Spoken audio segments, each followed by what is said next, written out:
Bueno, entonces les decía que dentro del guión de aprendizaje, las tres tutorías que abordamos, cuéntanos, Jair. Profe, una consultica para el trabajo que hay que entregar, creo que es esta noche. Ujú. Eh, el trabajo sí o sí debe contar con 8 hojas Todos de están investigación, preocupados por el número de porque hojas. es que, sí, porque es que la verdad pues he No le investigado en salieron. una parte, en otra, y apenas llevo como 8, como 5, 4 o 5 hojas. Entonces no sé qué más hacer o obviamente me falta anexarle pues la entrevista, pero pues son preguntas muy, muy corticas, sí, que yo sé que para Ujú. ir hoja y media más, ¿sí? Ok, bueno, mire, yo sobre eso quiero hacerles como énfasis en algo. Eh, las 8 o 10 hojas es, digamos, como un lineamiento que se pone para que no salgan con una hoja y ya hice toda la tarea y como que no. ¿En qué tienen que como basarse o dedicarse? Listo, si no les salen las 8 hojas, garanticen, verifiquen que cada uno de los puntos solicitados esté desarrollado. Porque es que en muchos casos se esfuerzan más por cumplir la cantidad de hojas y no por cumplir que cada uno de los ítems que nos indica el guión de aprendizaje se desarrolle. Y ustedes saben, y voy a compartir acá esos ítems, que el guión de aprendizaje nos propone los dos anexos, en el anexo, perdón, los dos primeros puntos de ese anexo son los que hay que desarrollar para este producto. Por supuesto que dependiendo del tamaño de la empresa, la información que ustedes hayan conseguido y demás, seguramente van a tener más información por anexar. Pero enfóquense en que en este producto, en las hojas que les hayan salido, incluyan la descripción total de la empresa, que es lo que nos pide el punto uno, y que incluyan la descripción de los factores externos, que hagan ejemplos concretos, como nos solicita el guión, de cómo esos factores influyen en la competitividad de la empresa visitada, que identifiquen las oportunidades y las amenazas derivadas de esos factores, ¿sí? Enfóquense en cumplir que realmente respondan a cada uno de estos ítems. Si no les salen las 8 hojas, no pasa nada, pero sí garanticen que tengan toda la información solicitada, ¿listo? Y Listo, pues muchas gracias. un punto de ello, pues que les favorece es la rejilla del guión del producto, la rúbrica. A ver, por acá está la rúbrica. Entonces, en esta rúbrica nos dice más o menos cuánto va a ser su calificación de acuerdo a lo que realiza. Venga, si usted hizo bien la clasificación de la empresa, apuéstele a que hizo la clasificación completa para poder tener posibilidad de sacar 4, 6 a 5. Usted hizo el análisis del entorno detallado, ahí es donde, sí, ubíquense a cumplir la rúbrica, los ejemplos, la mayoría se queda mucho en los ejemplos, en que colocamos generalidades, pero no colocamos ejemplos específicos sobre la empresa que estamos visitando. ¿Listo? Profe, entonces en ese orden de ideas sería, porque hay un anexo y ese anexo tiene 6 puntos. Sí. ¿Es el anexo completo lo que se presenta o Alejandra, solamente acabo de explicar del anexo, el producto número 9 nos acaba de pedir, les acabo de decir que es el punto uno y el punto 2, descripción de la empresa y análisis del entorno empresarial. Eso es lo que se entrega en el producto 9, en el producto 9. Para el vale? producto 10 van a entregar el punto 3. Para el producto 11 van a entregar el punto 4. Y para el producto 12 van a entregar el punto 5 y el punto 6. Entonces, la asignatura y el anexo lo vamos construyendo completo, pero ese completo lo vamos a ver al finalizar la asignatura, porque lo vamos construyendo por pedacitos. Y aquí, pues básicamente cada semana van a entregar un pedacito. ¿Listo? Listo, profe, Sí, muchas gracias. señora. Bueno, entonces, en nuestro producto número 9 abordamos 3 tutorías. De esas 3 tutorías, pues alcanzamos a ejemplificar, la caracterización de la empresa, cómo las encontramos, los tipos de empresas, en fin. Y eso fue pues información muy relevante para este producto número 9 que hacía parte de la unidad 1. La unidad número 2 se llama Teorías y Procesos Administrativos. Entonces, en esta segunda unidad nos vamos a enfocar un poco más a qué es eso del proceso de administrativo. Yo me imagino que ustedes están rejuiciosos aplicando el antes, el durante y el después de la tutoría, ya averiguaron qué es eso del proceso administrativo. Mira, aquí en el guión de aprendizaje nos dice planificar, organizar, dirección y control en la empresa seleccionada anteriormente. Eso será lo que vamos a desarrollar dentro del producto 10. Como evidencia, los materiales aquí nos propone un material de apoyo y además del proceso administrativo, pues también vamos a validar como la evolución. Ya miramos cómo evolucionó la empresa en estructura, en forma, pero también vamos a mirar cómo evoluciona la empresa en cuanto a cómo se maneja internamente esa forma de dirigirla, de llevarla a cabo. Y por ello nos propone un objeto virtual de aprendizaje, que seguramente ustedes tuvieron ya la oportunidad de revisar. Está en el guión de aprendizaje algo que se llama pensamiento,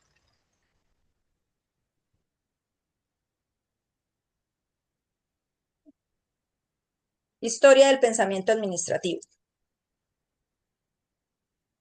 Aquí en la unidad número 2, este objeto virtual de aprendizaje, historia del pensamiento administrativo.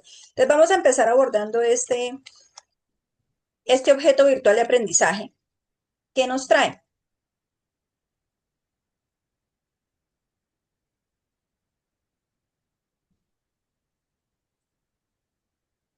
Pues lo que nos propone esta presentación dinámica es poder reconocer cómo ha evolucionado la administración a través del tiempo. Y a esa evolución es lo que llamamos las teorías administrativas o ese pensamiento administrativo. Entonces partimos de unos antecedentes históricos en los que aquí nos propone cuáles son esos antecedentes que nos propone la historia desde el aspecto administrativo, desde lo que es la administración. Inicia por acá desde la época primitiva. Ustedes se acuerdan qué días que hablamos. Imagínense levantarnos hoy sin empresas, ¿qué pasaría si no existieran las empresas? Y decíamos, no, pues tendríamos que volver a la época primitiva en la que cada uno se buscaba sus cosas como podía y demás. Y precisamente eso hace parte de esos antecedentes históricos de la administración. La aparición del ser humano permitió como el surgimiento de poder asociarse, organizarse para cumplir esas necesidades básicas.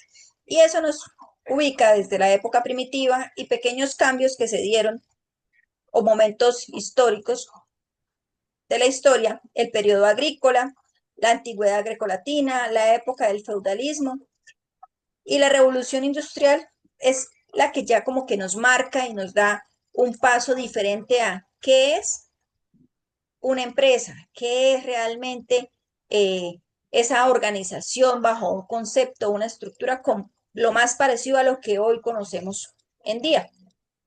Porque si echamos aquí para atrás, época feudal y demás, pues sí, habían personas que administraban tierras, habían líderes, reyes que dirigían pueblos de diferentes maneras. De alguna u otra manera, ellos también ejercían la administración con ciertas restricciones y con ciertas reglas, normas, esclavitud, en fin.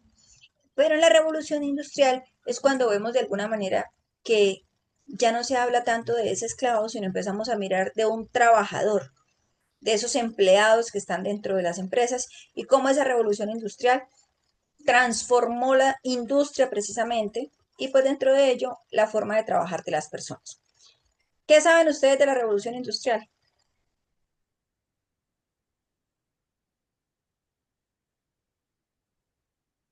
¿Qué fue eso?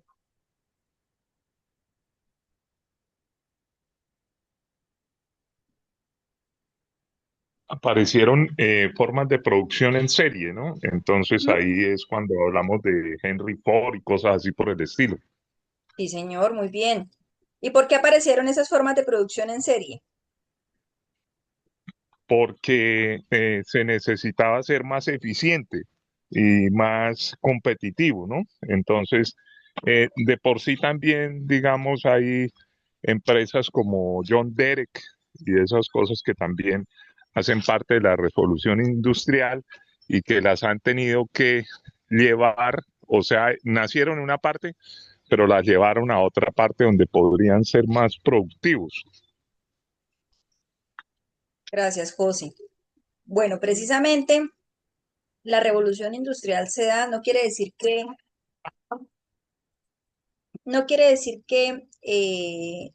la revolución industrial haya creado las empresas. Realmente lo que sucedió fue que antes de la revolución industrial, de una u otra manera, existían organizaciones que producían porque estaban desde antes pues ya satisfaciendo las necesidades a través de diferentes maneras, pero con la aparición de la máquina de vapor, fue ahí como que se dio ese gran cambio y por ello esa revolución industrial, porque fue como Profe, el primer momento en el que una máquina empezó a realizar actividades o a facilitar algunas actividades para el ser humano. Entonces, eso agilizó un poco los procesos, se reemplazó un poco la mano de obra manual por algunas máquinas y todo gracias a ese invento. Cuéntanos, Sandra. que también la revolución industrial también surgió porque ya la mano de obra no alcanzaba, entonces tenían que como inventarse en cosas para poder avanzar y hacer, producir más, que ya Correcto, no Sandra. daba abasto las Gracias por el personas. aporte. Claro, y esa producción o esa mano de obra no alcanzaba precisamente porque es que las poblaciones también empezaron a crecer. Ya eso es como una cadenita en la que, una bolita de nieve en la que las personas, claro, inicialmente eran poquitas personas, pero la reproducción, cuando eso no había métodos de planificar como existen ahora inclusive, y era una sobrepoblación. Así que la satisfacción de esas necesidades eran cada vez más difícil porque esa mano de obra de los adultos no alcanzaba para atender la demanda que había en las personas. Y a eso hay que sumarle también que en la medida en que pasa el tiempo, los seres humanos se vuelven más exigentes y empiezan a surgir necesidades diferentes a las básicas. Así que esta necesidad de creación fue la que nos origina la posibilidad de industrializar muchos de los procesos que habían en las organizaciones. Perdón un momento.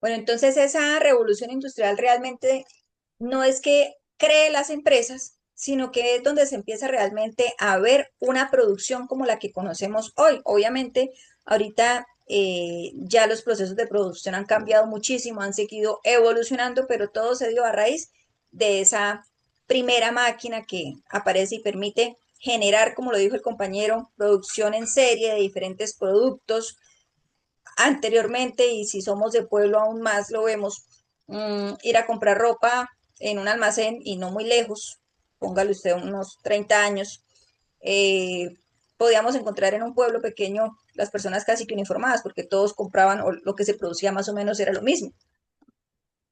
Y no es que uno se quisiera uniformar, sino que sencillamente no había más. Esa era la producción en serie que se generaba y pues tocaba consumir de lo que había. Cuéntanos, Sandra. Bueno, profe, bueno, que ahorita está surgiendo algo. Bueno, nosotros acá en este sector estamos donde producen bocadillo. Y pues bueno, nosotros, bueno, nuestra familia hace productos para esas fábricas. Y nos comentaban ellos que ahorita a ellos les ha tocado comprar muchas máquinas para el tema del proceso del bocadillo porque ya digamos no hay, la gente ya no, primero no quieren trabajar o se están yendo para otros países. Entonces les ha tocado industrializar mucho más el tema de la producción del bocadillo.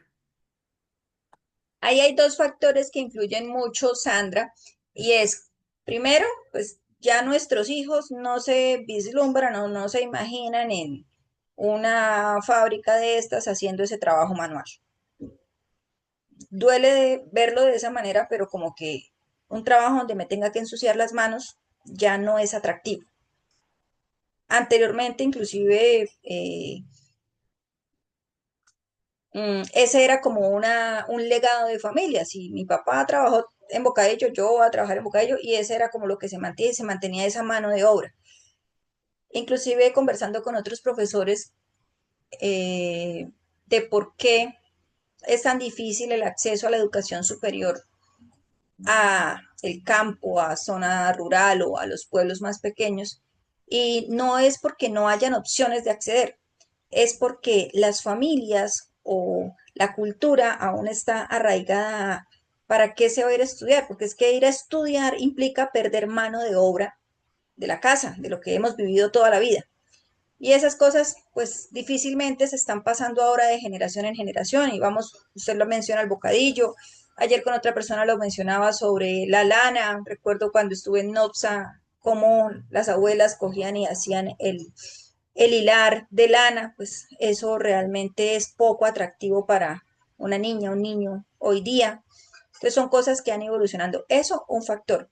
Un segundo factor que influye mucho es las técnicas. Entonces, cada vez mm, hay un poco más de exigencias en salubridad, en cosas así, y en las que se sostiene que tanta mano de obra o tantas manos metidas, y sobre todo en la parte de alimentos, pues le quita inocuidad a los alimentos.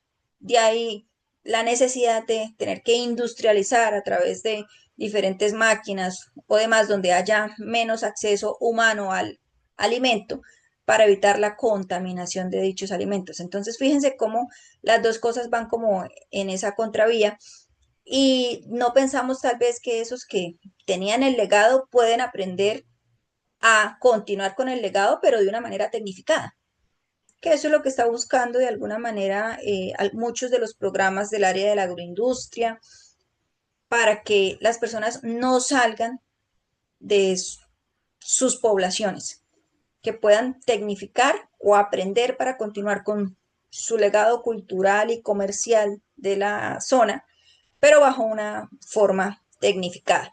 Entonces sí es un valioso aporte. Muchas gracias. Bueno, entonces esto que ustedes ponen de ejemplos a hoy nos sirve mucho de ejemplo de cómo se ha dado esa evolución de la administración a través del tiempo, y que el cambio nos lo dio aquí esta revolución industrial a partir de ese momento. Cuando aparece esa revolución industrial, entonces ya se empiezan a ver eh, la industria como tal. Y en esa industria como tal, en ese avance tecnológico industrial que se da, ya la administración deja de ser como una actividad en la que cada quien la haga como pueda o cada quien la ejecute como le parezca, y se empiezan a generar de alguna manera como unos postulados o unas teorías, y se empieza a hablar de ello, a verse como una ciencia, así como vemos la medicina o las ciencias básicas. Entonces ya empezamos a ver la administración como una ciencia, y se empieza a revisar, venga, de qué manera podría darse mejor cierta actividad dentro de una organización. Ahí el compañero nos ponía unos ejemplos. Henry Ford fue uno de los pioneros en esa fabricación en serie, en cómo ubicar puestos de trabajo para producir en serie lo más rápido posible. Hablamos de eficiencia y eficacia en esos aspectos. Entonces aquí hay unas teorías mencionadas de esa evolución que nos permiten ver cómo esa evolución de la administración, desde la teoría científica a inicios del siglo XX hasta la teoría situacional o de contingencias alrededor de la década de los 70, 80. Entonces vamos a mirar cómo cada una de estas teorías, qué fue lo importante, qué fue lo que destacó a cada una de estas teorías, y cuáles fueron como esos postulados que del por qué surgieron o por qué se dieron esa necesidad de pensar la administración de una manera diferente. Quiero que hagamos un ejercicio, tenemos aquí 4, 6, 8, 10, 11 teorías, para que, como me imagino que ustedes ninguno ha leído, o dígame quién ya leyó sobre las teorías, levanta la mano. Por grupitos indaguemos sobre una de estas teorías y socializamos de tal manera que podamos interactuar y sobre todo tener la idea de indagar en qué consistió cada una de ellas, porque estas son la base de lo que es la administración hoy día. Entonces vamos a hacer el ejercicio. 11 grupitos se van a formar, cada uno se va a encargar de una teoría. Los grupos se arman solos, ya tuvieron experiencia la vez pasada. Dedicamos 10 minuticos a ello, volvemos y brevemente socializamos cuáles son los puntos principales de esa teoría, cuál fue el enfoque y qué de ese enfoque se mantiene a este momento. ¿Entendido? Sí, señora. Profe, una pregunta, es que nosotras pues asistimos a una clase presencial, estamos aquí en la UI, somos 3, 4. Ok, qué Entonces, chévere. no podemos trabajar, no podemos trabajar aquí las 3. Claro que sí. Entonces, ¿quiénes son las 3 que están allá? María Alejandra y Angie Lorena. Y María Maricel. Le. Bueno, entonces son 4. Bueno, es que sí, es que tenemos otra compañerita aquí, pero ella es de nocturna. Ah, ok. Entonces hagamos una cosa. Ustedes se encargan de las dos últimas teorías, teoría del desarrollo organizacional y teoría situacional o de contingencias. Ok, dos ¿Listo? últimas. Sí, señora, las dos últimas. Y así entonces las saco aquí del grupo. Cuéntanos, Paola. Profe, ¿podemos elegir cualquiera? Pues como son 11 para no repetir tema. Yo estoy con Sandra y con Nasli. Pero espérame, armo los grupos a ver cómo quedan, porque ustedes están, cuando usted me dice estoy con Sandra y con Ashley, quiere decir que están en dónde. Sí, pues. Sí, Paz. Sí, pero no, la idea aquí, normalmente cuando hago este tipo de actividad, es que queden con personas diferentes al CIPAS y se lo dejo aquí a la suerte al Ah, que. listo, profe, vale.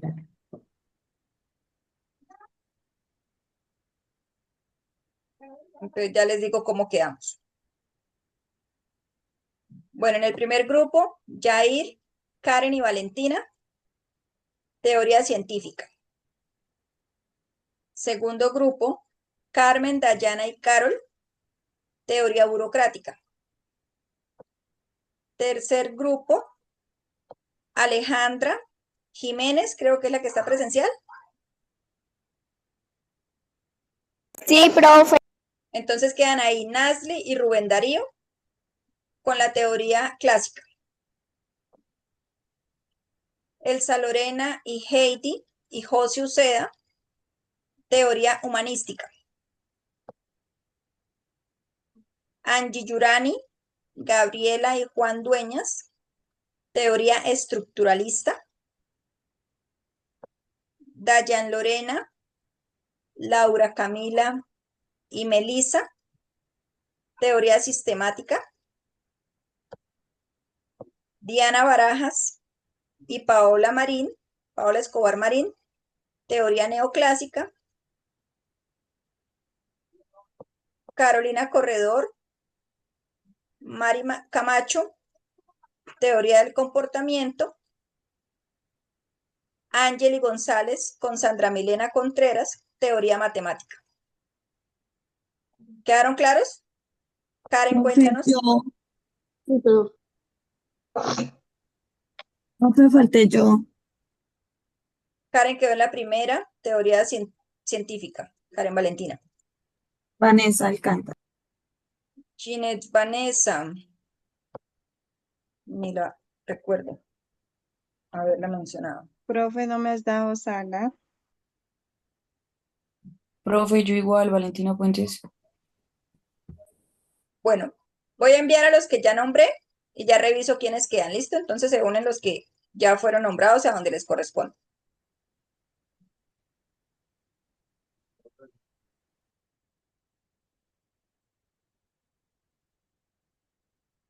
Alejandra queda en la teoría clásica, perdón, Ginette en la teoría clásica con Nasli y Rubén.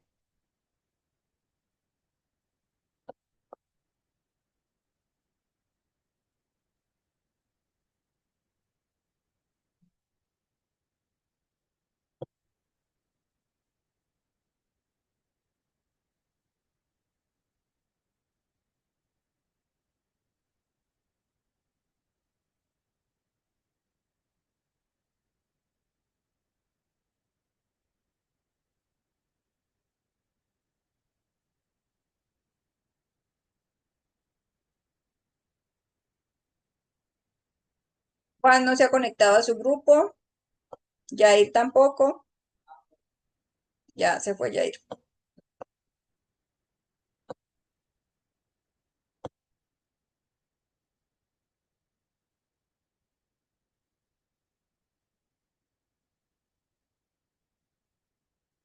Hola Karen, señora. Profe, una pregunta, toca buscar cómo, en qué se basó. Sí. ¿En qué consistió esa teoría? ¿Cuáles son esos aspectos fundamentales de esa teoría? Vale, profe, muchas gracias. Bueno.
Bueno, ¿cómo nos fue? Bien, profe. Bien, A ver, ¿qué tenemos? El grupo uno, ¿qué pasó con la teoría? ¿Cuál fue? Teoría Sí. científica.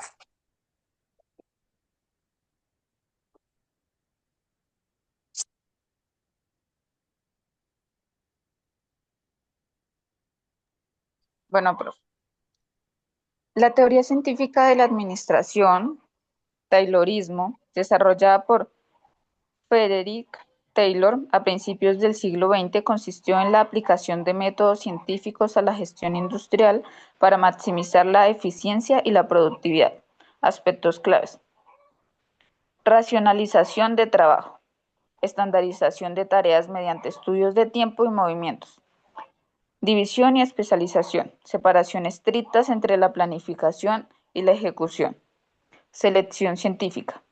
Asignación de trabajadores a tareas específicas según sus aptitudes para optimizar el rendimiento. Bien. Fíjense que de esta teoría aún conservamos muchas cosas y de ahí partimos a esa frase de zapatero a tus zapatos, donde buscamos contratar personas que ya sepan del arte o que sepan del oficio para no tener que enseñarles. Y adicionalmente, pues eso permite que se definan los roles y las tareas específicas para un cargo y que se cumpla con ese requisito desde el momento antes de la contratación. Muchas gracias. Siguiente teoría. Teoría burocrática. Profe, qué pena yo que también le aporte en la parte de la teoría O- científica. ok, díganos.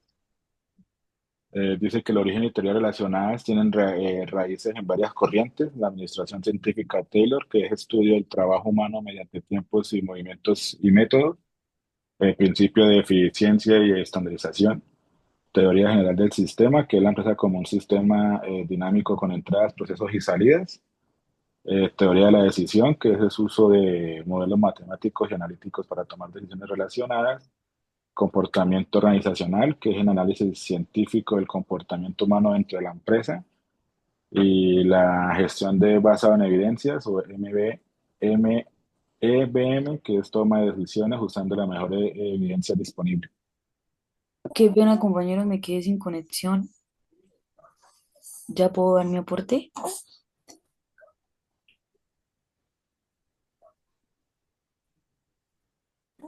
Si quieres esperar, el compañero estaba hablando. Pero creo que ya terminó. Desde acá, muchas gracias. Em, lo que yo investigué es la caracterización de la teoría científica. Primero que es explicativa, una teoría científica explica por qué ocurren ciertos fenómenos y cómo se relacionan entre sí.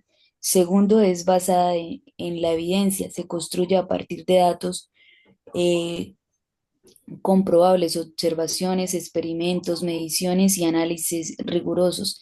Tres, sistemática y ordenada. Organiza conocimientos conocidos de manera coherente, formando un sistema que conecta ideas y resultados científicos. Cuatro, predictiva, permite predecir sucesos o comportamientos futuros. Verificable, debe poder comprobarse mediante experimentos o nuevas observaciones. Seis, falsable, una teoría científica admite la posibilidad de ser cuestionable o reemplazable. Siete, universal, explica todos los casos similares, no solo a situaciones aisladas. Y por último, abierta a revisión, no es definitiva, puede modificarse o ampliarse. Gracias, profe. Listo. Bueno, ahora sí entonces podemos continuar con la teoría burocrática.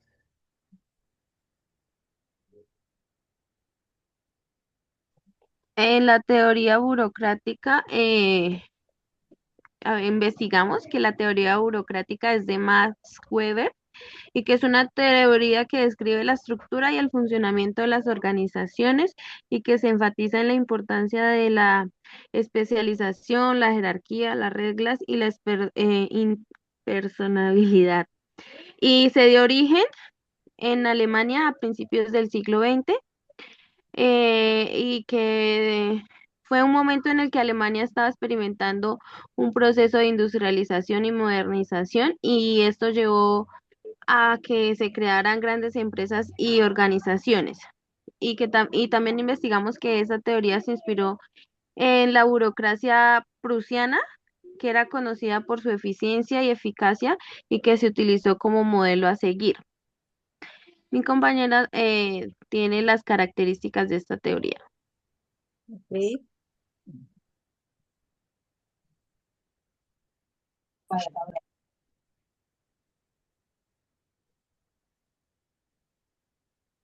Escuchamos.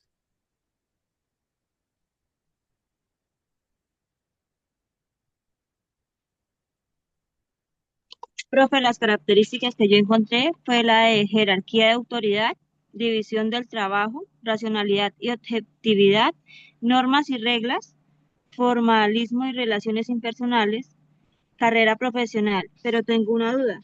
Según los conceptos y definiciones de cada regla, todas llegan a la misma conclusión de que al momento el trabajador o persona se encarga de un cargo según las, ¿cómo lo diría?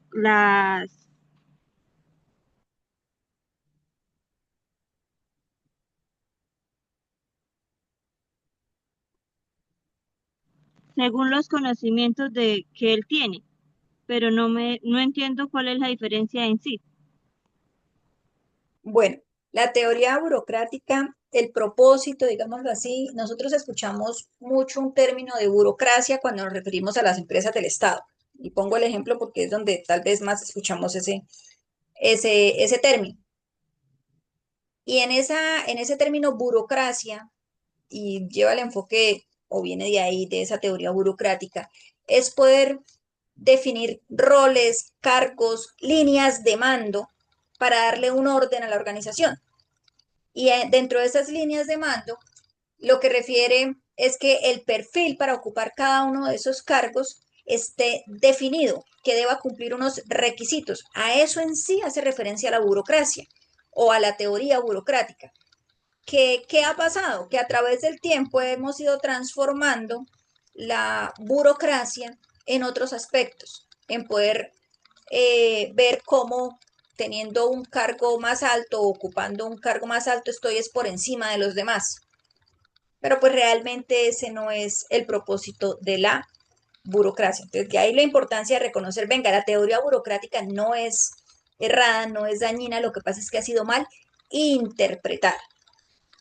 Cuando hablamos de una teoría burocrática es darle unas normas y unas reglas para el cumplimiento de unos requisitos, que si aquí dice que para ocupar ese cargo se necesita que sea ingeniero de sistemas y que tenga experiencia de no sé qué y que tenga no sé cuánto, ahí estamos aplicando teoría burocrática. Violamos esa teoría en el momento en que vinculemos a una persona que no cumpla con ese requisito. Entonces, la teoría burocrática, como ustedes lo mencionaron, es para acatar unas normas, darle unas reglas al cómo se ejerce la administración dentro de una organización y cuáles son los niveles jerárquicos dentro de una organización. ¿Será que con eso sí ya nos queda claro? Sí, señora. Bueno, entonces continuamos con la siguiente teoría, teoría clásica.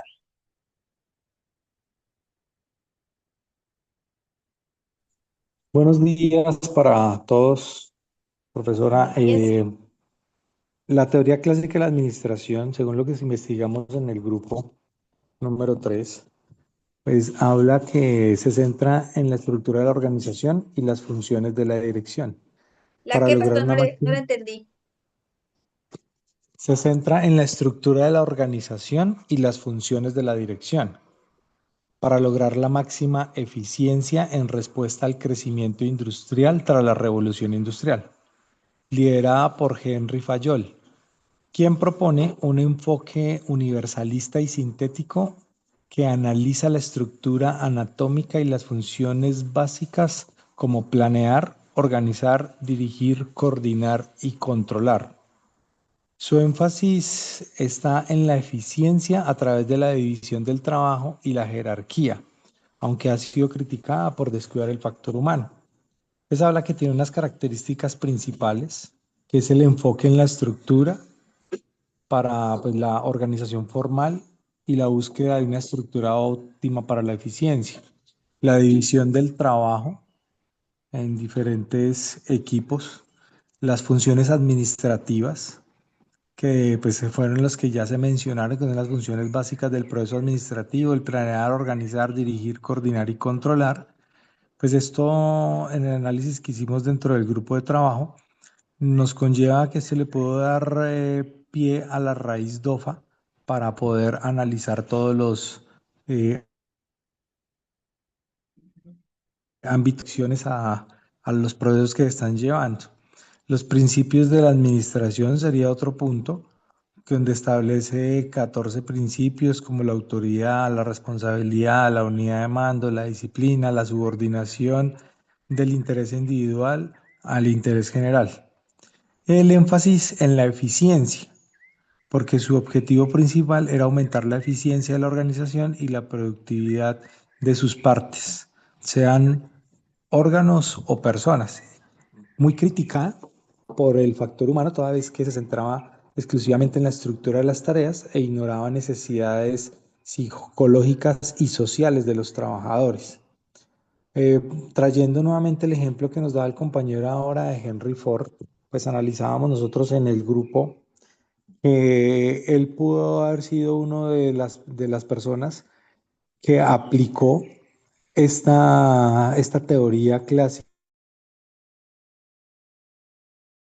de producción, toda vez que sistematizó mucho de su producción, hacía una producción en línea, porque antes de él era la construcción de un vehículo desde cero hasta que no se finalizaban o comenzaban con otro vehículo, mientras que él sectorizó, por llamarlo de alguna manera, la producción y en esta estación se ensambla esta parte, sigue a la siguiente estación y cada quien se encarga de un ensamblaje particular, que eso maxificó las ventas, la producción de la empresa, la eficiencia, la eficacia y pues hizo la marca Ford reconocida en el mundo en su momento como una de las mejores que pues, ha sostenido a través del tiempo.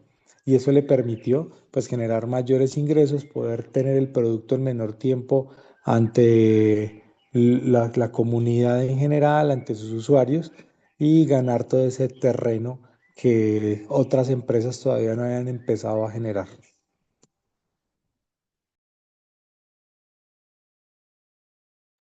Profe, ¿soy yo o se quedó sin volumen?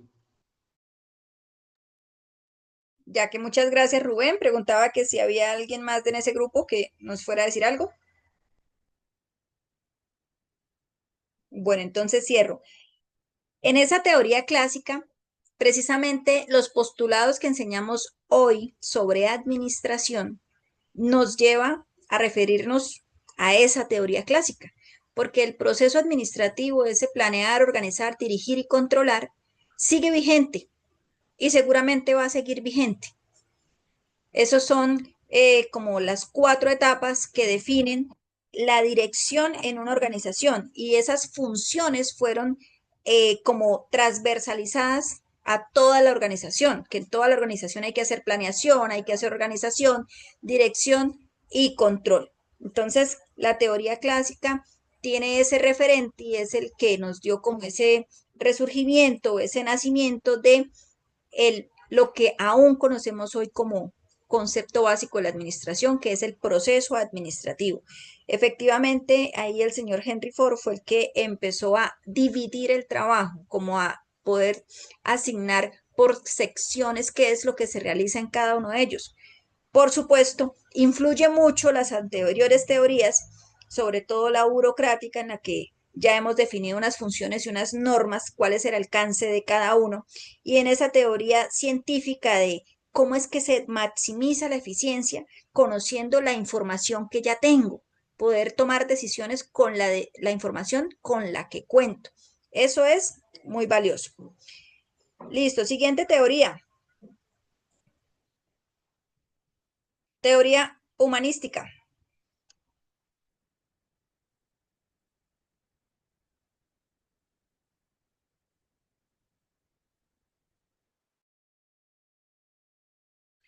No sé, la compañera que se va a encargar de la parte del concepto de humanismo, yo me encargué de la teoría de Maslow y de la otra, no sé, la compañera qué pasaría.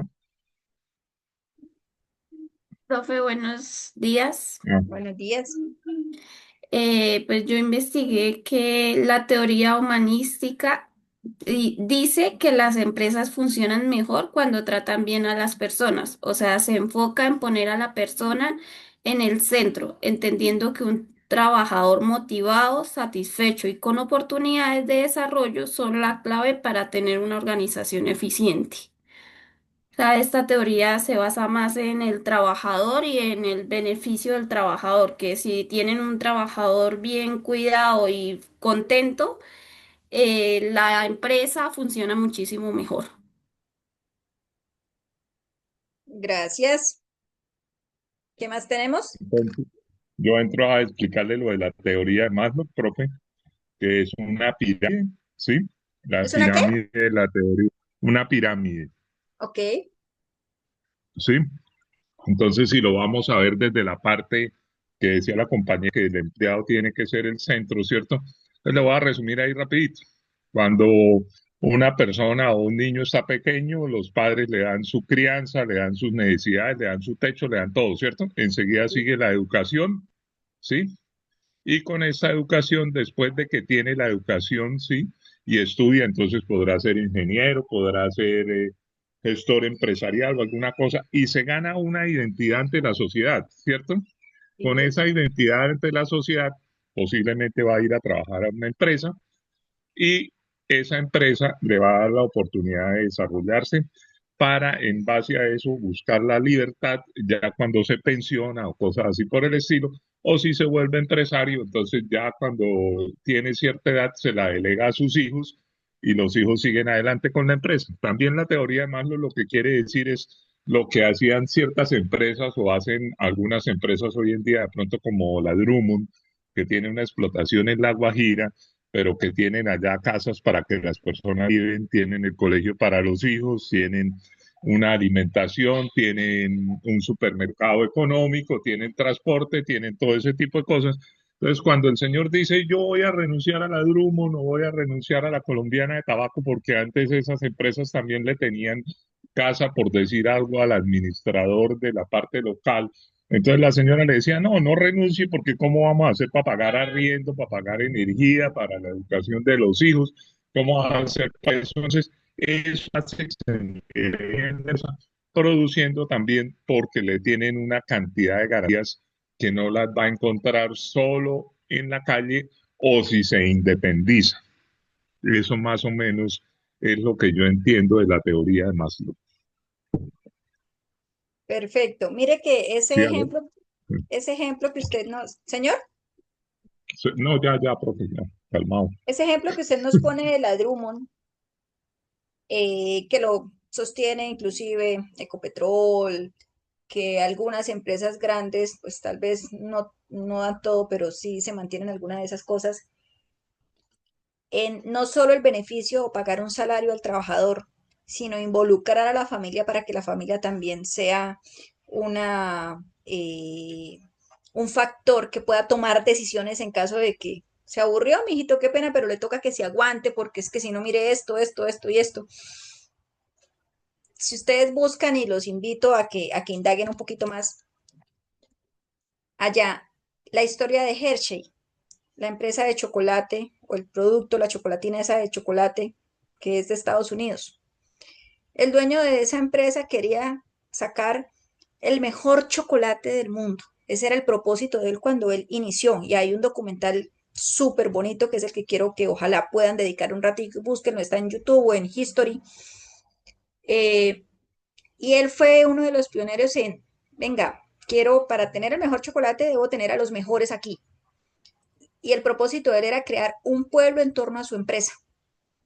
Y así fue, lo creó. Tenía tantísimo dinero que creó la planta de producción, pero entonces las personas como que, no, pues es que para ir a trabajar allá tan lejos, nada, les creó el pueblo alrededor y el pueblo es el pueblo completo, para que todos pudieran acceder a las cosas y tenerlos casi que 24/7 disponibles en la organización para su trabajo. Y sí, les daba todo, absolutamente. Pero ¿a qué costo? Tanto así que llega un momento en el que los sindicatos, pues, se rebelaron contra eso a pesar de tenerlo todo. Y se rebelaron ante esas situaciones. Entonces, fíjense cómo podemos colocar en una balanza las decisiones que se toman a nivel directivo y por más que se quiera dar mucho a ese trabajador o que se crea que le estamos dando mucho al trabajador, ¿qué es lo que realmente quiere ese trabajador? Y esa frase que decía la compañera de que la teoría humanística se enfoca en que si las personas están bien, pueden trabajar mucho mejor. Bueno, pero ahí entra un concepto y es, ¿qué es estar bien para una persona? Sí, para cada uno de nosotros es diferente el Precisamente, pues, concepto. Señor, precisamente, profe, lo que yo le decía, lo que quiere el ser humano desde cuando nace hasta cuando culmina es su libertad financiera, su libertad laboral, que pueda decir, yo me levanto, yo esto, tal, yo no necesito nada, eso es lo que quiere todo ser humano. bueno, José, Espero que no me equivoque en el concepto. y está demostrado que eso es lo que creemos que cree el ser humano. Pero incluso desde la época de la esclavitud, hubo muchas personas cuando les dijeron son libres, como que, venga, ¿y ahora yo qué hago?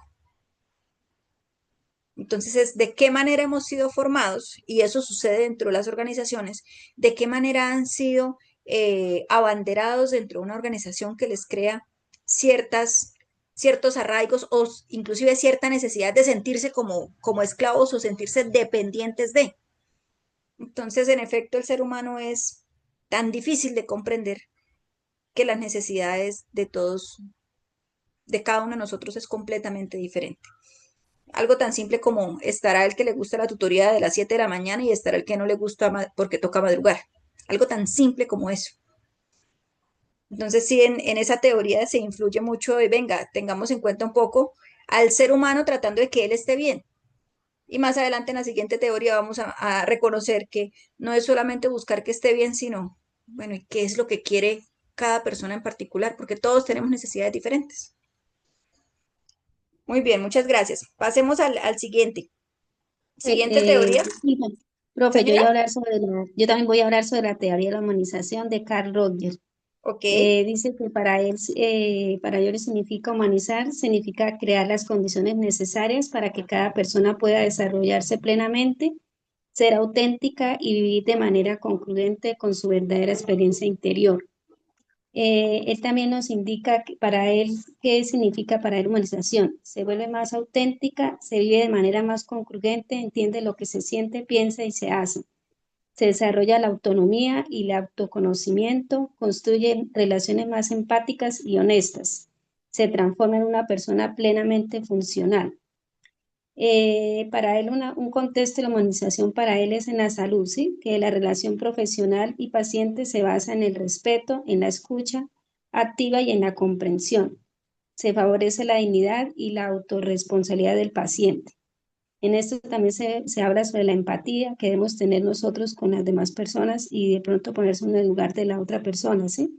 Que si, o sea, cómo se sentiría uno si de pronto como a veces que uno trata o que uno a veces incondicionalmente o sin querer, de pronto uno hace una actitud y de pronto le puede afectar a esa persona, ¿sí? Ponerse uno como en el lugar de la otra persona, que si una persona va a solicitar un servicio, de pronto atenderlo como la manera como a mí me gustaría que me atendieran o darme la respuesta que yo quisiera que me...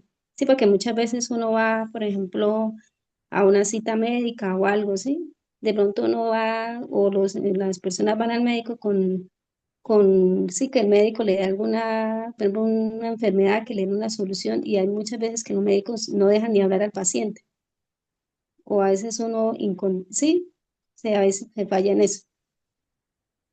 Listo, profe. Gracias. Mire que esa teoría, o ese postulado que trae Carl Rogers es muy utilizado en el ámbito de la educación, en cómo formar desde los niños, es con esa enseñanza, con esa particularidad para que se desempeñe en lo que le gusta o en lo que tiene a su alrededor, dando las condiciones, porque a veces queremos que las personas no es que debería hacer esto, debería hacer aquello, venga, pero ¿tiene las condiciones para hacerlo?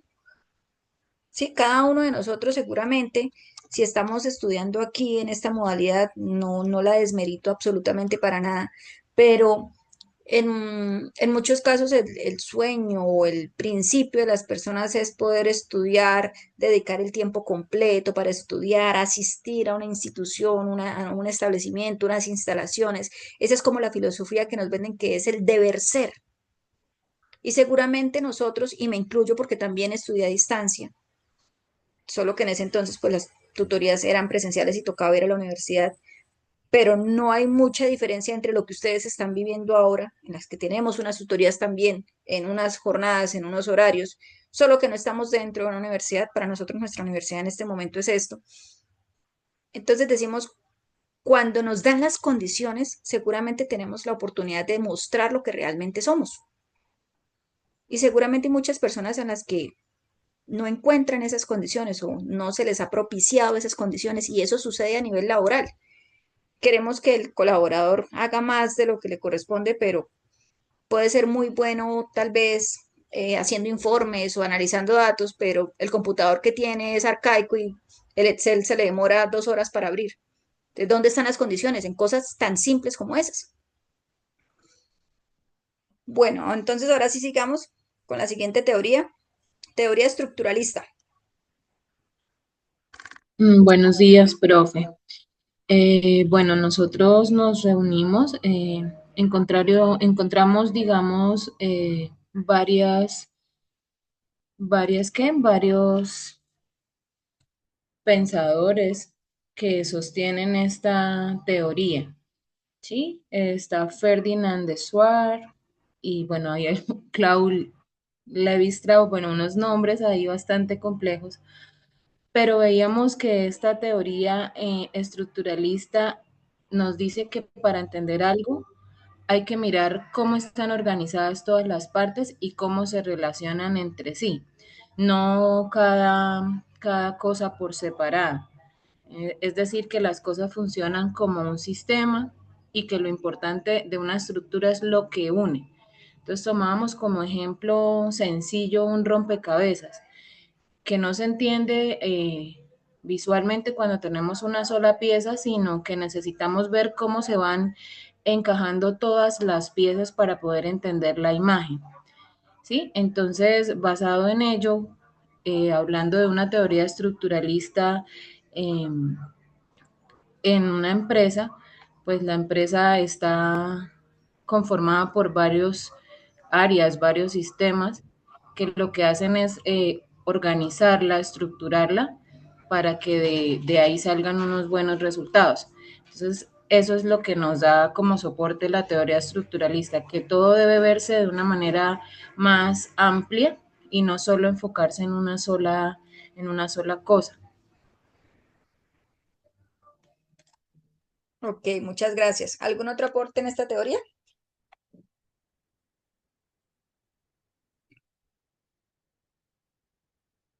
Miren que en esta teoría estructuralista ya nos invita, y por allá anteriormente también lo enunciaron, en cómo se identifica a esa organización como un todo, no como por esos pedacitos, sino que es una estructura en general y de eso lo hemos venido asociando en la asignatura con esa visión sistémica que necesitamos tener sobre la organización. Entonces ahí nos lleva esa teoría estructuralista. Miremos la estructura que conforma la organización y analicémosla como un todo, un conjunto de cosas que son dependientes unas entre otras y por eso nos lleva eh, esta teoría a la siguiente, que es la teoría sistemática. ¿Quién tiene la teoría sistemática? Profe, ¿será que podemos compartir pantalla? Claro que sí, permítame. Y listo, ya pueden compartir.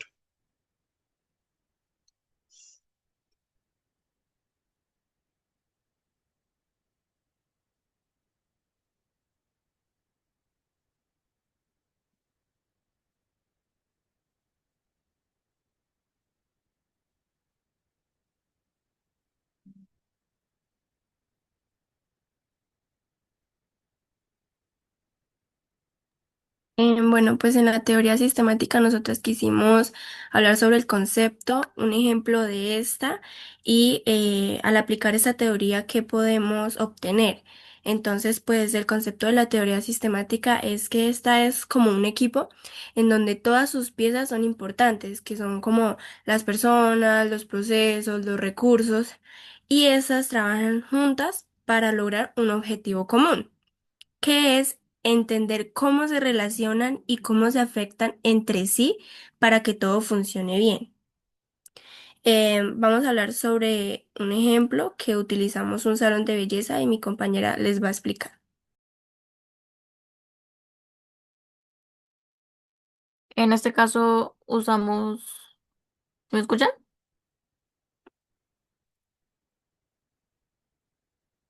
Sí, señora. El salón, Sí.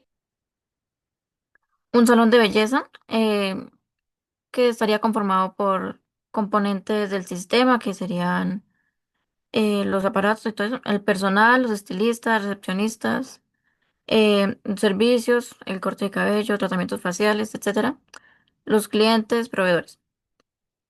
El personal capacitado y motivado puede brindar servicios de alta calidad, lo que puede aumentar la satisfacción del cliente. La calidad de los productos y servicios ofrecidos puede afectar a la percepción del cliente sobre el salón de belleza. La comunicación efectiva entre el personal y los clientes puede mejorar la experiencia del cliente. Objetivo común. El objetivo común del salón de belleza es brindar servicios de alta calidad y satisfacer la necesidad de los clientes, lo que puede llevar a la lealtad del cliente y el crecimiento del negocio. El salón de belleza debe recibir retroalimentación de los clientes y del personal para identificar áreas de mejora y hacer el ajuste en el sistema. Si hay fallas, ejemplo, en las instalaciones o en algo, eso se verá reflejado en lo que piensen los clientes y pues así todo se entrelaza se- para, para, en este caso, el producto, que sería los, los tratamientos, sí, tratamientos faciales, cortes de cabello, pues el objetivo de este. Y ahora mi compañera va a hablar sobre eh, qué nos ayuda a identificar estas, en qué nos ayudan la, la teoría en la empresa.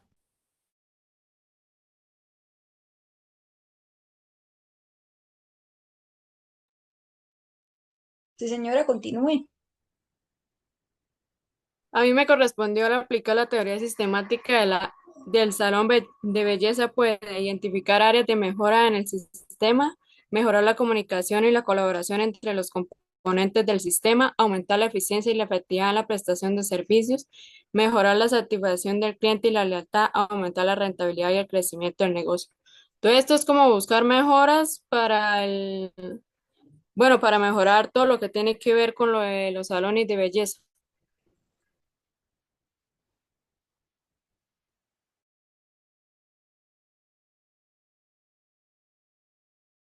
¿Algo más?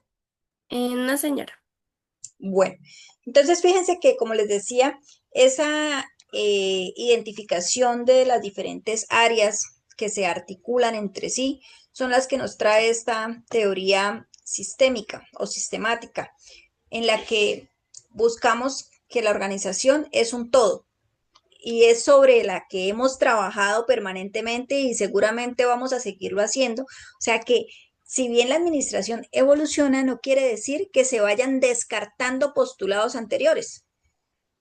Hablamos proceso administrativo, lo seguimos vigente. Trabajo en líneas de producción, lo seguimos vigente. Que el colaborador se sienta bien dentro de la organización para que trabaje mejor, lo seguimos vigente, inclusive hoy día con más énfasis. que ver la organización como un sistema, con más énfasis lo estamos abordando ahora. La burocracia sigue existiendo, esa teoría burocrática en la que se generan unos niveles jerárquicos también está allí. Entonces pasamos a la siguiente teoría, teoría neoclásica.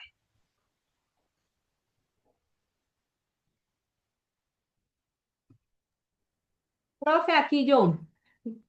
Dígame. Nosotras, ¿podemos compartir, profe? Claro, sí, señora, ya está habilitado para compartir. Bueno, gracias.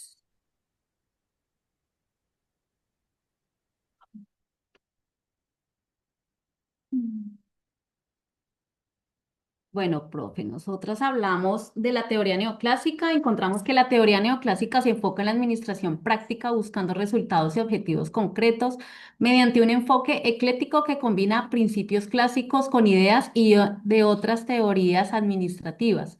Su principal enfoque es la aplicación de un proceso administrativo, planeación, organización, dirección y control, para orientar de forma eficiente los esfuerzos hacia metas comunes. Un ejemplo que encontramos fue oferta y demanda.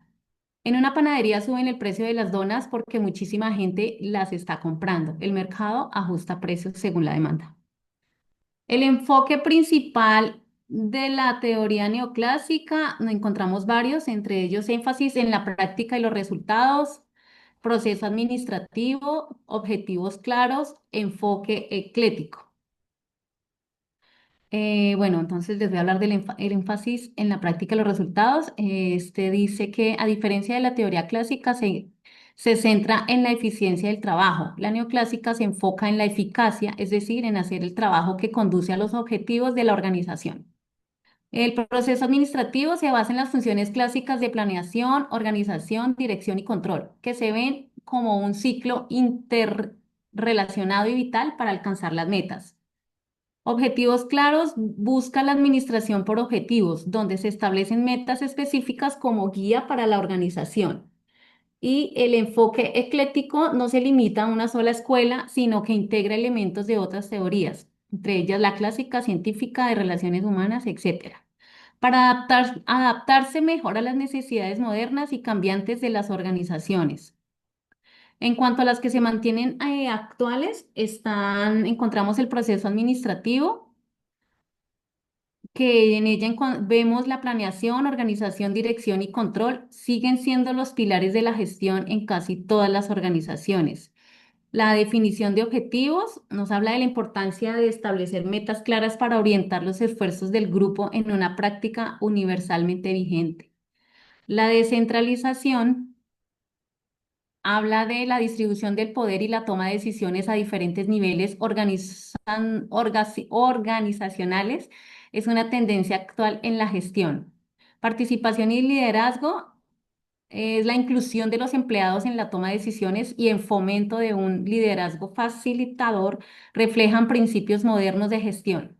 Estructura y autoridad, la necesidad de establecer líneas de autoridad claras y delegar funciones siguen siendo clave para la eficiencia de una organización. Eso sería nuestro aporte, profe.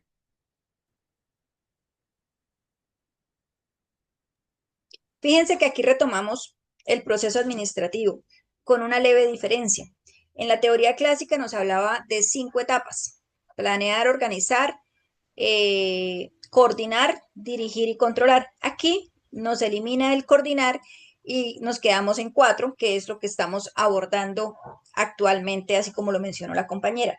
Y hace mucho énfasis a la eficiencia y a la eficacia. Entonces aquí hace, en esta teoría neoclásica, si bien retoma muchos de los elementos de las otras teorías, el énfasis está en la eficiencia y la eficacia, que es hacer las cosas bien y el hacer las cosas correctas. Se van perfeccionando las teorías de acuerdo a las necesidades que hay en su momento. Continuamos con la siguiente teoría,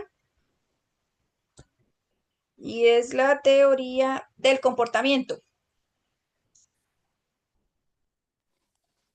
Hola, profe, buenos días, profe. Nos tocó a mi compañera y a mí la teoría del comportamiento. Dice que la teoría del comportamiento tiene sus inicios a finales de los años 40 en Estados Unidos. Es conocida también como la teoría behaviorista. de la administración, que hace referencia a todas esas conductas de las personas dentro de una organización y su enfoque se centra en los hábitos de cada individuo al interior de una compañía. Esta teoría tiene unas características que se centran en las relaciones y comportamientos de los seres humanos dentro de las empresas, aumenta la productividad dentro de las compañías, destaca la motivación con cada estímulo a las que las personas destaca la motivación como estímulos para que las personas lleven a cabo sus tareas, proponiendo recompensas por cumplimiento de metas, objetivos y así logran bien aumentar la productividad de cada empresa. Esta teoría tiene como principio fundamental buscar que las personas lleven a cabo lo mejor posible sus tareas y funciones. De igual manera, como tiene características, tiene ventajas y desventajas también. Las ventajas es buscar el mejoramiento de la productividad de las empresas, que haya mayor comunicación e interacción entre las personas, que haya mayor colaboración, coordinación entre las tareas con el fin de realizar las actividades organizacionales de forma efectiva y eficiente. Hay individualidades, por lo que pueden tratar a todas las personas de las mismas maneras y permitiendo así que unos se destaquen más que otros. Se premian los logros y se castigan las falencias con el fin de lograr mayor motivación y por ende mejorar la productividad de las empresas. Las desventajas que tienen son, algunos estudios han demostrado que este modelo puede causar ansiedad en los trabajadores. Muchas veces puede generar rechazo por parte de los trabajadores y enfrentarse a nuevos retos y tareas. Pueden darse también bajas en la autoestima de los trabajadores de las empresas. A veces la interacción entre las personas dentro de la organización pueden desencadenar conflictos o problemas. Esas son algunas de las desventajas. Igual esta teoría también tiene algunos autores que mi compañera nos va a decir cuáles son y qué aportes nos dieron cada uno de esos autores a esta teoría. Bueno, el primer autor y su aporte es Abraham Maslow, que él propuso pues la pirámide de las necesidades. Lo que dice es jerarquizar las necesidades humanas desde la seguridad hasta la autorrealización. Él aplicó pues para entender y satisfacer las necesidades de los empleados. Friedrich Herzberg, él desarrolló la teoría de dos factores, él distinguiendo pues entre factores de higiene que previene pues la insatisfacción y los factores de motivación que impulsan la productividad y el compromiso. Douglas Gerger, él presentó la teoría X. Esta teoría X se trata de que los empleados son muy perezosos y necesitan pues control. Y la teoría Y,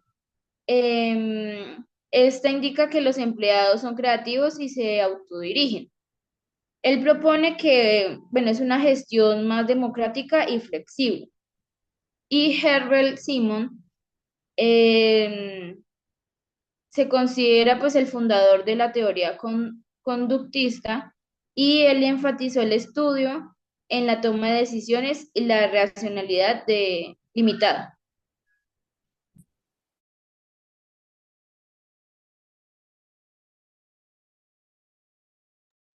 Fíjense que en esta teoría confluyen muchos de los aspectos que nos había mencionado el compañero por allá con la teoría humanística, inclusive tendemos a confundirlas en algunos aspectos. ¿Cuál tal vez es como la real diferencia entre la una y la otra? Aquí, como su nombre lo indica, teoría del comportamiento. ¿Cómo se comporta la persona? Sí. Y es hacia eso donde va. Allá en la teoría humanista estoy buscando cómo hago para que la persona esté motivada a desarrollar una actividad. Aquí es cuál es el comportamiento de cada persona y de acuerdo a los elementos que yo le entrego, cuál podría ser su actitud y su forma de revelarse. Entonces, en la teoría del comportamiento nos lleva a mirar usted como empresario, como líder de una organización, porque estamos hablando aquí de teorías administrativas, o sea, en ese sentido nos estamos viviendo como líderes de una organización, ¿de qué manera puedo cambiar las condiciones o el comportamiento de las personas? ¿O de qué manera puedo revisar el comportamiento de esos colaboradores hacia su apuesta? Un ejemplo sería, y en algún momento José por allá lo enunció, la empresa tiene unos propósitos. Las personas también tenemos unos propósitos. Hay personas que nos vinculamos a una organización con el fin de aprender tal cosa y en el momento en que ya sepa, me voy, por ejemplo. ¿Cómo hacer para que esa persona se comporte diferente o cambie su comportamiento? Que es uno de los factores que influyen mucho en las organizaciones hoy día, en que ya no hay esa estabilidad como la había antes, en la que una persona se casaba con una empresa prácticamente y duraba allí toda la vida. Ahorita las nuevas generaciones están más bien como mirando aquí qué hay, mirando allí qué hay y explorando, muchas veces ni siquiera por cambios salariales, sino solo por exploración, porque por cambiar de actitudes.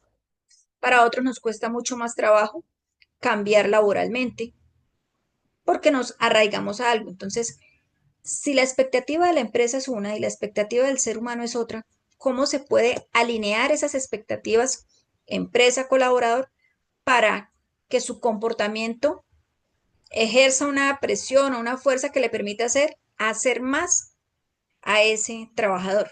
¿Para quién? Para la empresa, por supuesto. Lo que hablábamos por allá atrás de la riqueza, ¿qué espera un colaborador como riqueza de la organización? Que se sienta bien, que le genere oportunidades de crecimiento. Y hay muchas personas que se retiran de una organización porque es que aquí ya no hay para dónde más. Entonces, ¿cómo esas expectativas se pueden cumplir? Acatando el comportamiento de las personas. Va más allá de la motivación, sino a asuntos comportamentales. Siguiente teoría.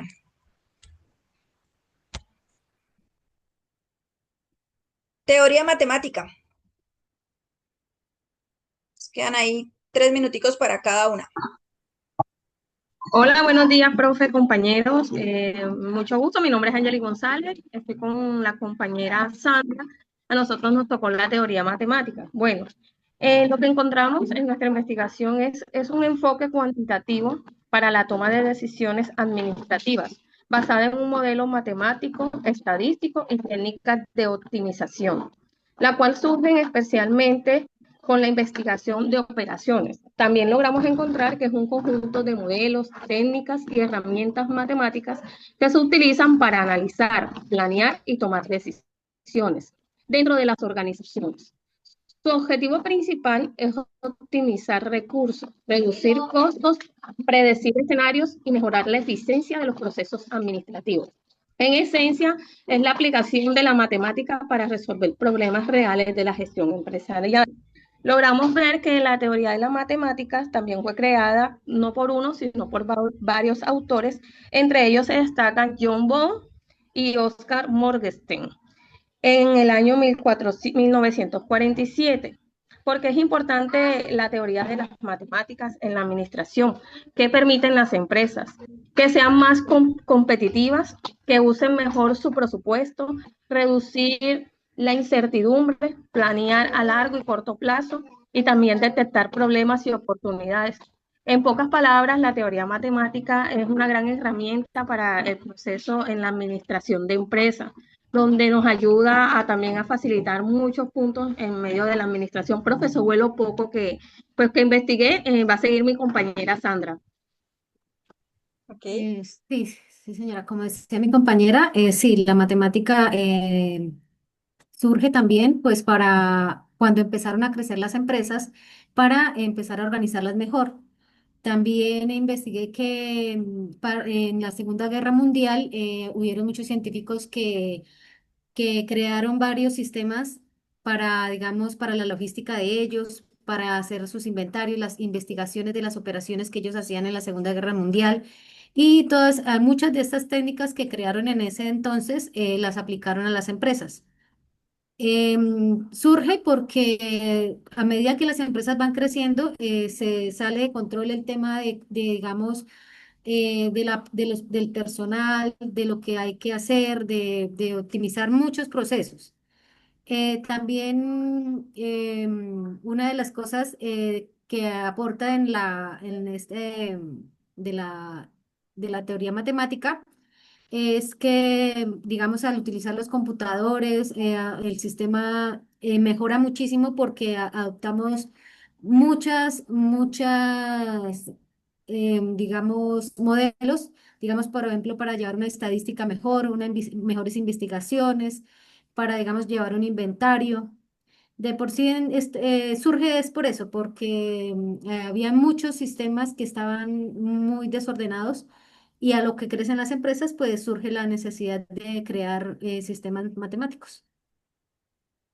Bien, quiero hacer énfasis ahí en algo y es, ustedes no han iniciado a ver matemáticas este semestre, van a iniciar en enero cuando ya nuestra asignatura se ha acabado.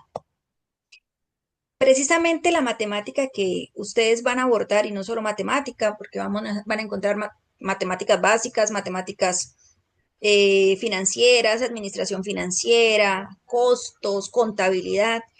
Y esa matemática que van a ver ahorita en primer semestre es matemática aplicada a las organizaciones. Tiene mucho que ver con este concepto que nos trae esta teoría matemática.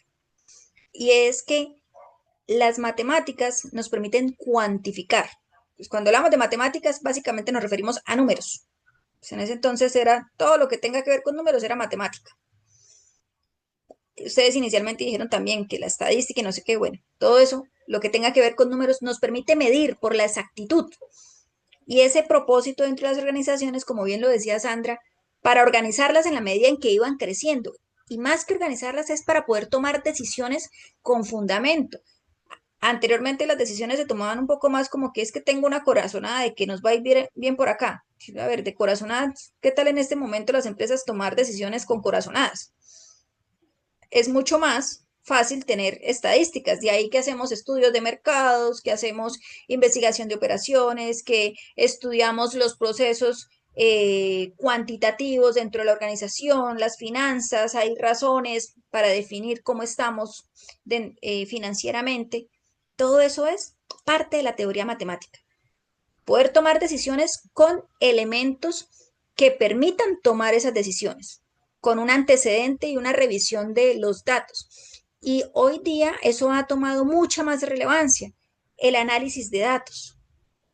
Entonces, esta es una teoría muy vigente y tal vez con mayor énfasis con tanta tecnología, redes sociales y demás, y acceso a información, cada vez tenemos más datos, pero venga, ¿qué estamos haciendo con esos datos?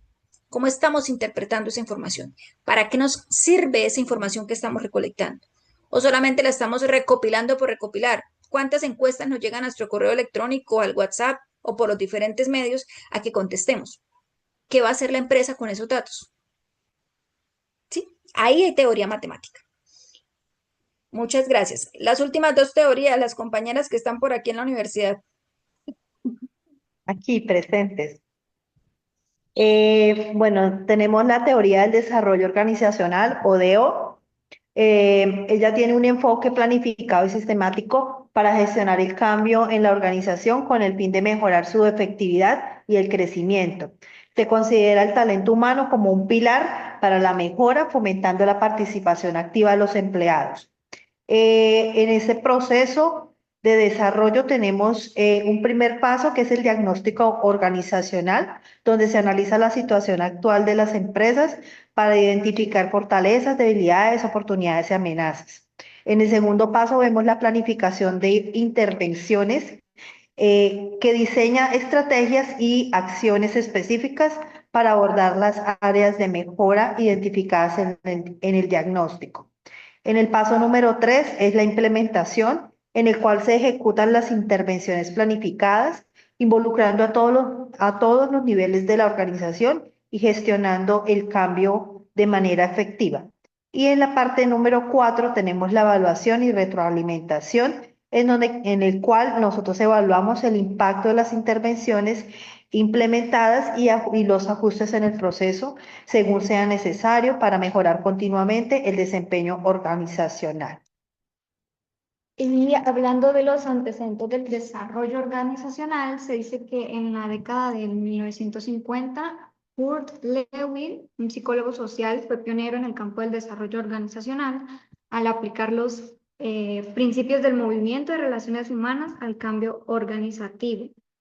Lewin fue el que desarrolló el concepto de investigación-acción, que implica colaborar con los empleados para identificar problemas, diseñar soluciones e implementar cambios. Y durante las décadas de 1960 y 1970, el desarrollo organizacional se hizo cada vez más popular a medida que las empresas reconocían la necesidad de un enfoque más humanista del cambio en las organizaciones. Los profesionales del desarrollo organizacional se encargaron de crear una serie de métodos y herramientas para mejorar la eficacia organizativa, como la creación de equipos, la escucha activa de la voz del empleado, la mejora de procesos y el desarrollo del liderazgo.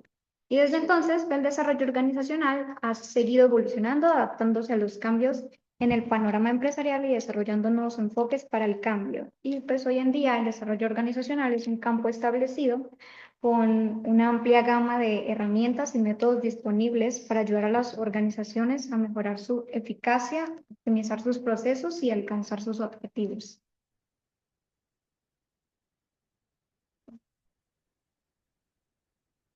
Señora, profe, no le escuchamos.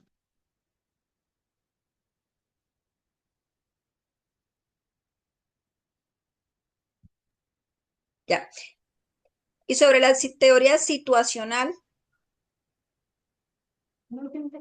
Sí, aquí está. Ya, profe. Teoría situacional o de contingencia. Que esta teoría es el liderazgo más efectivo en el que adapta el nombre de una empresa fija. Que no existe un nombre único o perfecto para decir hacia esta palabra. No hay una situación receta. El líder debe adaptarse a lo que esté pasando. 1. Esta teoría propone adaptarse a todo tipo de tareas, el ambiente, la necesidad del producto, el recurso disponible. 2. Cada situación existe en este estilo diferente, a veces todo es decreto, otras veces apoyar y mantener, en otros solo escuchar. Es lo importante. Los equipos no son iguales, las tareas, todo cambia. bueno, quiero cerrar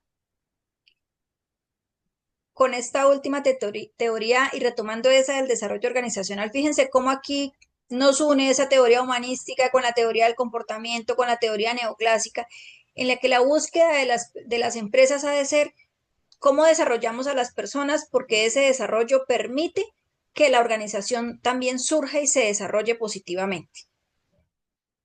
Y en la teoría situacional o de contingencias nos resume diciendo, venga, no hay ninguna teoría exacta o no hay una única teoría para aplicar.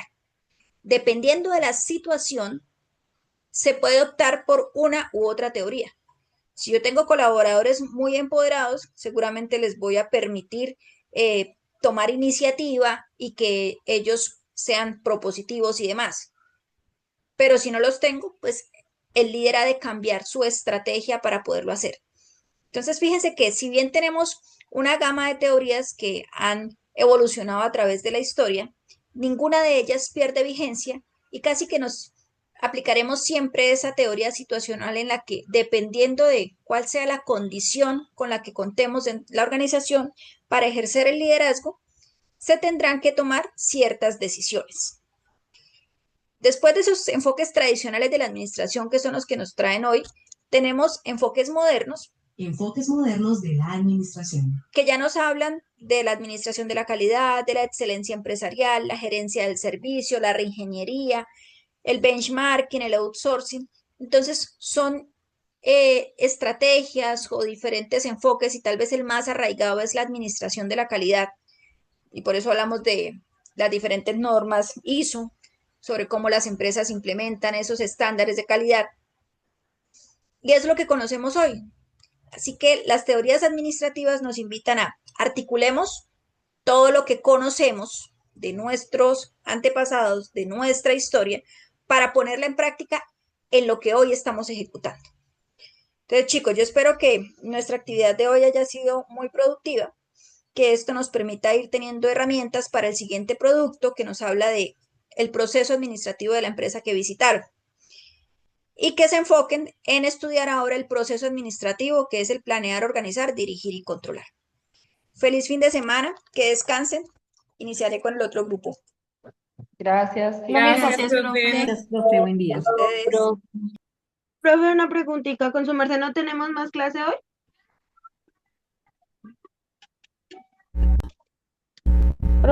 Se oye. Se fue la profe. No, señora, ya ahorita empiezo con el otro grupo, que es el M1, pero finalmente es esta misma tutoría. Ah, ok. Bueno, gracias. Bueno.